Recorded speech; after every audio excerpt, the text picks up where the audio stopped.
Hello, this is Garrett Dodds.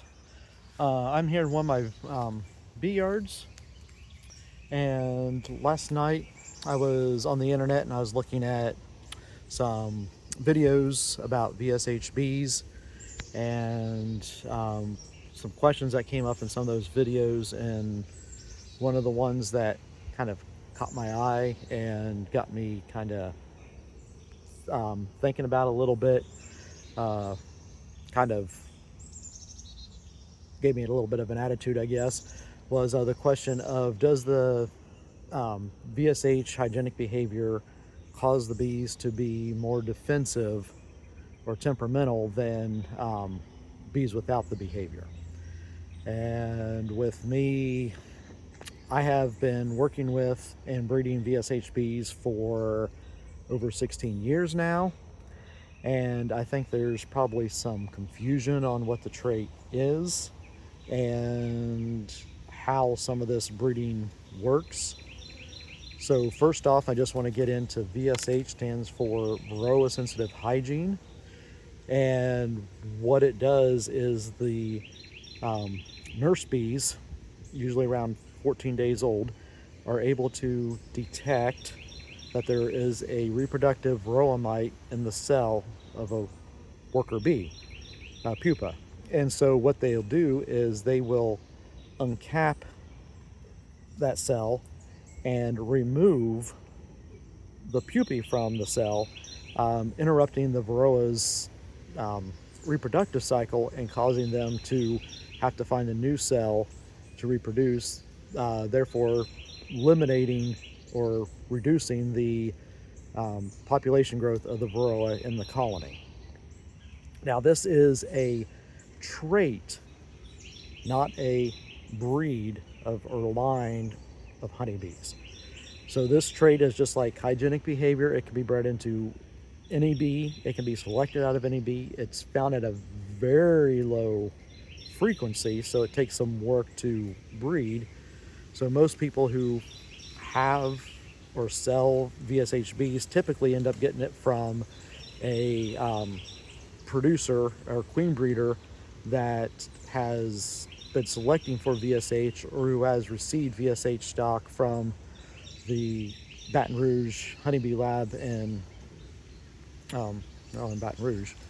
And so that's where they typically it's originated from. They've introduced it into their stock and are breeding their own bees.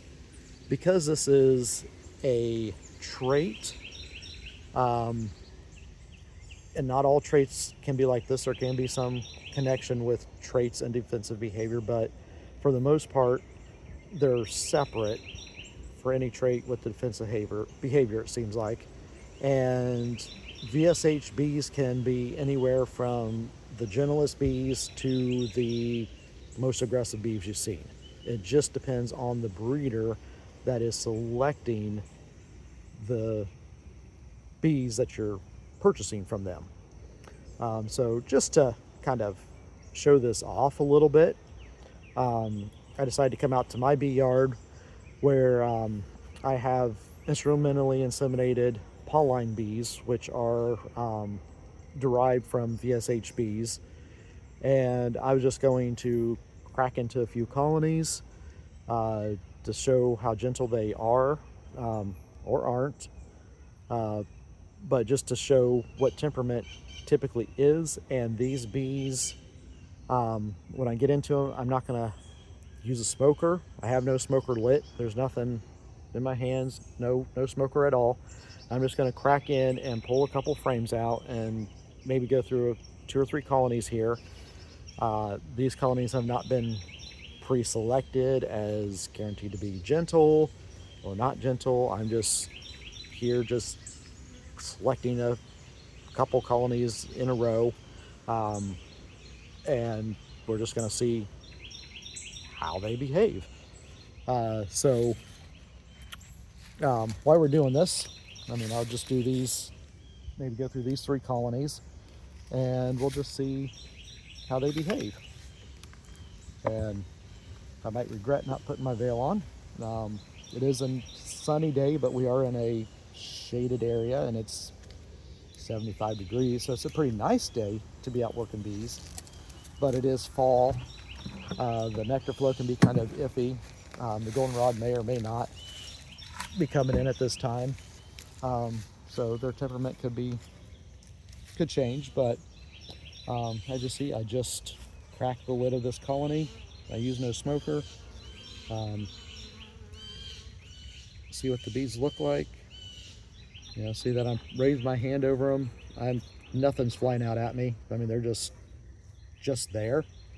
I'll see if I can do this. I'm kind of doing this ad hoc. I don't typically do videos, but this is just something that kind of got under my skin with a little bit with Temperament and VSH. But I'll just pull the frame out. There you go. I pulled it out. You can see that there's brood there. There's honey, a lot of baby bees.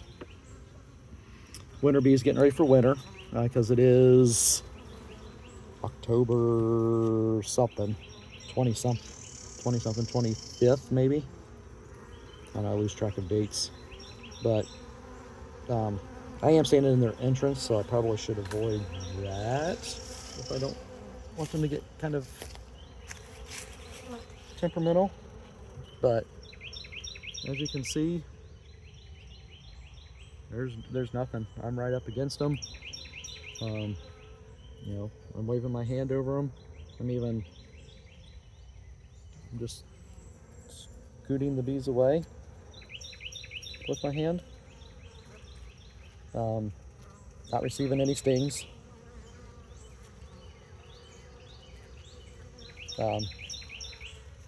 Nothing. I mean, that's the way I like them. I hate getting stung.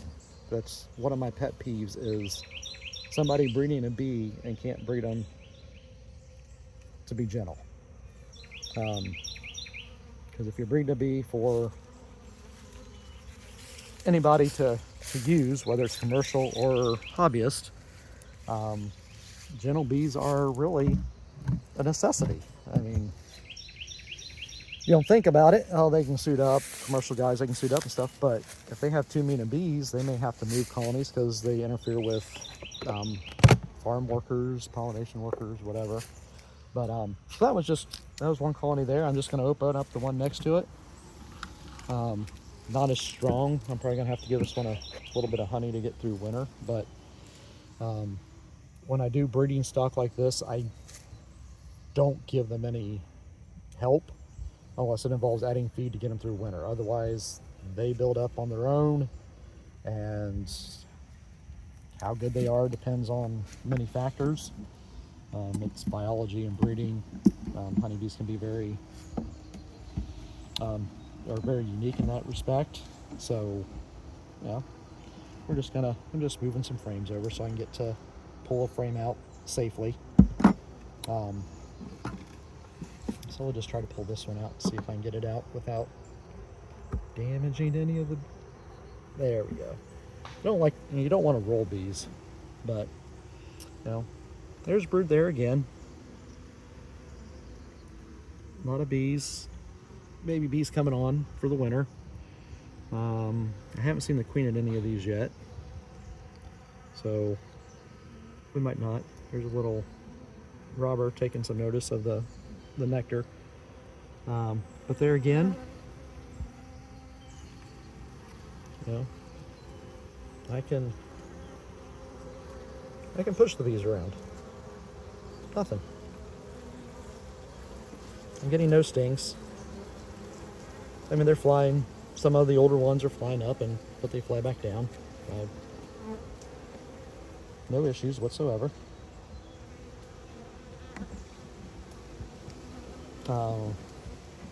We'll go through, try to do the same thing on this last one, just so I go through a few colonies and not just one, so you know that I'm just not picking out. Like I said, I let the bees kind of do their own thing for the most part because I'm breeding them, and that's what you want them to survive with very little work from the beekeeper's part. So I typically have not gotten into these as much as you would think I would because they're breeding stock, but that's how I like to do it. I like to see what they can do on their own. So we're just going to move some frames out of the way here, like that. You probably want to see the bees and not me anyways, so there we go. Should be able to get that out okay. Whoops, you got stung there. See, I don't like getting stung. But that was because I pushed up against the bee when I was pulling this out. That wasn't the bee mean. I mean, I pushed on them and was probably killing the bee as I was doing it, so they're gonna sting. So we'll put this down here. I'm just checking to make sure I don't have the queen anywhere, so I don't want to kill the queen, but you know, here again, these seem to be a little runnier. I would say they kind of are moving around a little faster. I don't know how well this will show up on the camera, but there is some uncapping going on there. There's some removal there, and there, showing the VSH trait. Like I said, I can't really tell how well this is coming out. Maybe I'll take a picture and add it in at the end. I'm not big on hearing my voice